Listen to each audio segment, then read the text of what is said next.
Eu gravei recentemente um vídeo sobre a decisão do STF que resolveu ou decidiu as ações diretas de inconstitucionalidade número 7779 e 7790, ambas ações diretas de inconstitucionalidade discutiam a exclusão do autista de nível de suporte 1 da isenção de imposto para compra de carro PCD. Então, o STF julgou a favor dos autistas de nível de suporte 1, dizendo que é inconstitucional fazer distinção entre autistas e autistas por conta do nível de gravidade ou de severidade do transtorno manifestado em pessoas diferentes de forma diferente. Ou seja, o STF disse que é inconstitucional você tratar de maneira diferente os autistas de nível de suporte 1, 2 e 3. Ou seja, tratar eles diferente, legalmente diferentes, por causa de critério de severidade. É claro que essa decisão foi tomada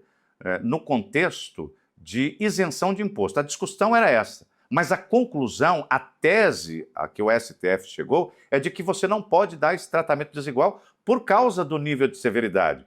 Porque, afinal de contas, a lei do autista, a lei Berenice Piana, 12.764 de 2012, não faz essa distinção. Diz que o autista, aí não diz qual nível, é considerado pessoa com deficiência para todos os efeitos legais, inclusive esse, que é a isenção de imposto. E aí, nós decidimos fazer uma série de vídeos falando sobre os impactos dessa decisão em outros direitos, além daquele de que tratou a decisão lançada nas ADIs. E hoje eu gostaria de falar com você sobre o eventual impacto dessa decisão na pensão por morte ou na concessão da pensão por morte por autistas de nível de suporte 1, adultos com mais de 21 anos. Quer saber? Aguenta aí que eu já te conto.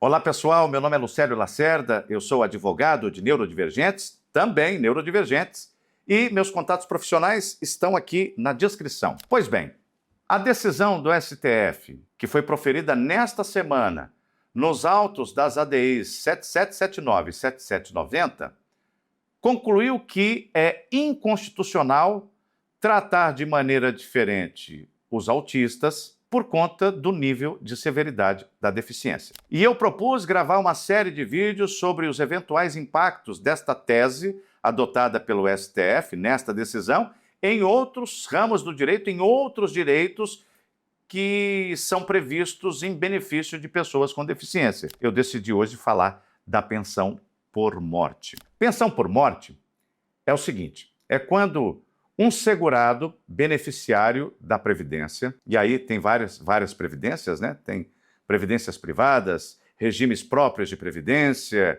o regime geral de Previdência, que é o INSS, e eu decidi, porque como cada tipo de regime previdenciário tem a regência de uma legislação específica, embora todas elas sejam muito parecidas, eu decidi falar hoje do regime do qual faz parte ou no qual estão segurados a maioria dos brasileiros, que é o regime geral de previdência, o INSS. Veja bem, pensão por morte é o seguinte, o camarada trabalhou a vida inteira, aí chega a hora de aposentar e ele aposenta. Ele aposentou, está recebendo ali a sua aposentadoria, né, cuidando ali do fim da vida e tal. De repente, este segurado morre. Ele morre e deixa dependentes, ele deixa a viúva e um filho pequeno. A viúva vai receber a metade da cota da pensão por morte, quer dizer, o que ele recebia em vida vai ser dividido agora por 2. Vai receber a viúva, a esposa, aí o tempo que a esposa vai receber vai depender da idade, do tempo de casamento, etc. E eu não vou entrar nesse assunto agora, mas o fato é que se ele tem uma esposa e um filho menor, dependente, vai dividir. Vai ser uma cota dos proventos de aposentadoria que ele recebia. Metade para a esposa, a outra metade para o filho menor. Os filhos menores sempre têm direito à pensão por morte, até os 21 anos. Depois dos 21 anos, aí a coisa complica. Porque depois dos 21 anos, presume-se que essa pessoa ganhou autonomia para a vida. Ele já pode trabalhar e se virar, então não precisa mais da pensão por morte. E aí a entidade previdenciária se exonera da obrigação de continuar pagando a cota daquele indivíduo que atingiu 21 anos. Em geral, este menor que recebe até os 21 anos os proventos de aposentadoria, sucedendo o instituidor falecido, ele recebe da idade em que ele tinha quando o pai faleceu até os 21 anos, não por causa de deficiência, mas por ser menor de idade e dependente econômico. Não exige-se que ele tenha uma deficiência para receber a pensão por morte até os 21 anos. E aí, eu queria só abrir um parênteses aqui, porque tem muita gente nessa situação. Tem filhos de segurados falecidos, autistas, que recebem a pensão, estão recebendo, sei lá, dos 5, 6 anos de idade, dos 12 anos de idade até os 21. Mas estão recebendo porque são menores e não porque têm deficiência. Às vezes, a mãe não comunicou ao órgão previdenciário que aquele menor ele tem deficiência. E aí, fatalmente, vai haver o corte, o facão, quando ele completar 21 anos. E aí, qual que é a discussão? O que isso tem a ver com a decisão que o STF chegou sobre os autistas, nessas ADIs que eu mencionei? É o seguinte, a tese que o STF firmou é a de que é ilegal você fazer a distinção entre autistas e autistas para efeito de exercício de direitos em virtude do grau de severidade com que a condição se manifesta nele. Porque a lei berenice-piana não faz essa distinção, nem a Constituição. Quando é que o autista consegue receber a pensão por morte depois dos 21 anos? Via de regra, ele consegue quando o grau da deficiência é severo ou profundo. Eu estou falando do autista, tá, gente? Em geral, o autista consegue ter reconhecido o direito de receber a pensão por morte depois dos 21 anos, sem dificuldade, sem ter que gastar saliva, quando o autista é grave ou severo. Ou seja, quando tem deficiência intelectual associada, quando tem não verbal, quando tem muita dificuldade com o autocuidado, quando a pessoa está praticamente alienada das coisas do mundo. Quando a incapacidade para a vida civil é total. Nesses casos, é tranquilo conseguir a pensão por morte para o autista depois dos 21 anos.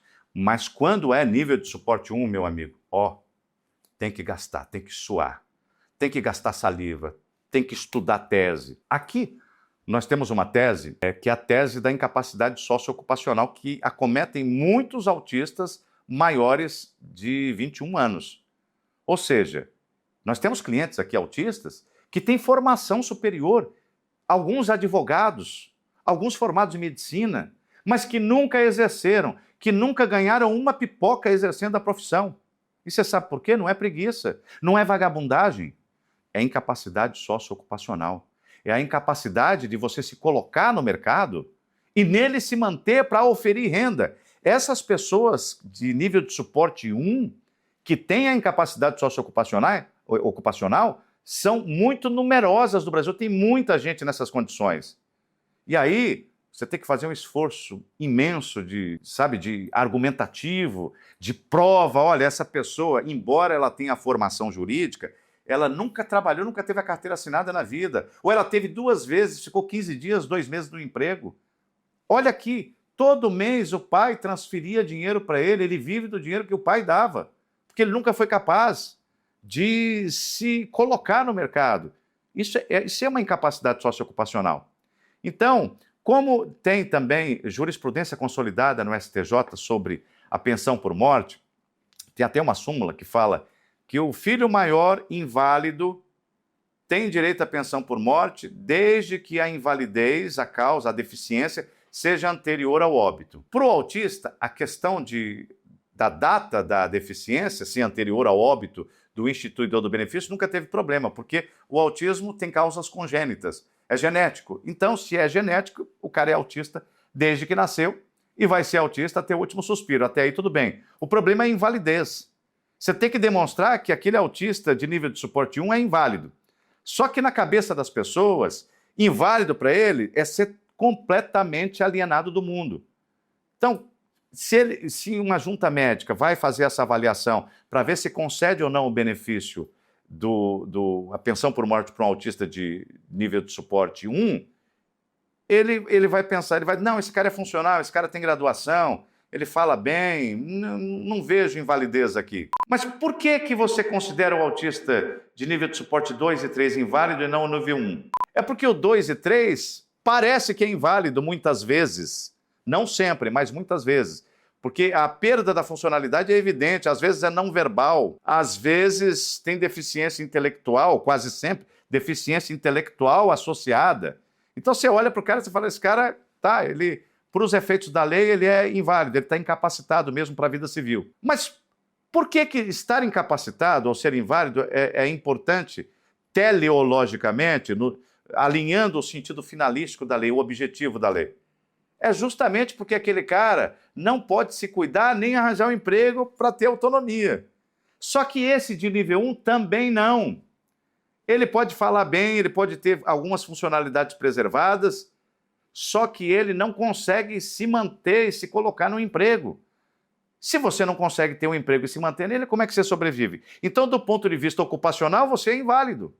Então, estas são as teses que a gente sempre tem que estar aqui digladiando com os oponentes processuais para garantir o direito do nosso cliente de nível de suporte 1 adulto à pensão por morte. Agora, com essa decisão do STF, tá bem que essa decisão foi sobre isenção de imposto para comprar carro, mas a tese firmada, ela repercute aqui também. O que disse lá? Não pode fazer diferença entre autista e autista para efeito de concessão de direito. Não se faz essa distinção porque é inconstitucional. E agora eu vou ler para você um trechinho da Lei 8.213, que é a lei que regulamenta a pensão por morte no regime geral de previdência, e nós vamos analisá-la juntos, preste atenção. É o inciso 2 do artigo 77.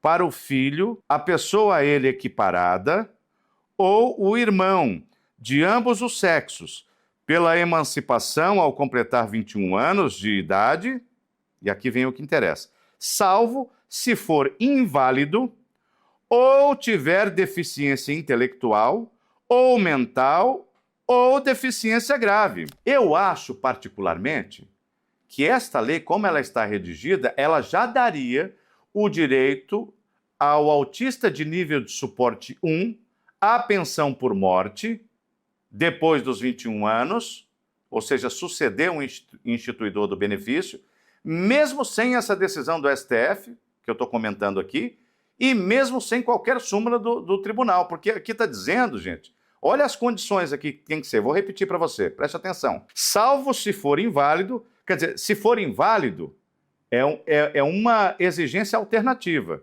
mas não precisa ser inválido, ele pode ser inválido ou ter deficiência intelectual, e não só, ou ter deficiência mental. Não está dizendo que a deficiência mental tem que ser grave, porque a exigência da gravidade vem depois. Ou deficiência mental ou deficiência grave. O que significa que o cara pode ser inválido, ele pode ter uma deficiência mental ou ele pode ter uma deficiência grave. É uma das três.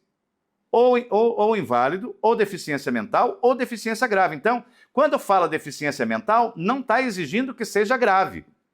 E o autismo é uma deficiência de natureza mental. Então, deveria ter direito. Só que na cultura geral, na burocracia brasileira, na burocracia previdenciária brasileira, quando fala deficiência mental, mesmo que não esteja acompanhado da palavra grave em relação à doença mental, eles exigem sempre uma gravidade absolutamente incapacitante.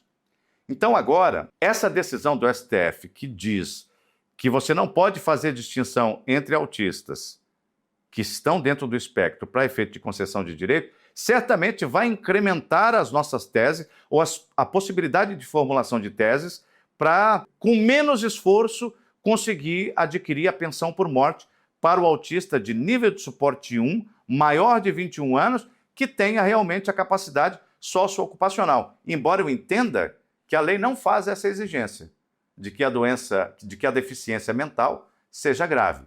Né? É mais um incremento, essa decisão e essa tese fixada pelo STF, que há de repercutir em outros direitos. Hoje nós falamos da pensão por morte. No próximo vídeo eu vou falar sobre outro tema, outro direito, que também vai ser afetado por essa decisão do Supremo Tribunal Federal nos julgamentos das ADIs 7779 e 77 90. Eu espero que esse vídeo tenha sido útil. Se ele foi útil, eu peço a você para se inscrever no canal, clicar no sininho, dar um like e compartilhá-lo com outras pessoas que, assim como você, possam ter interesse nesse assunto. Muito obrigado e até o nosso próximo encontro.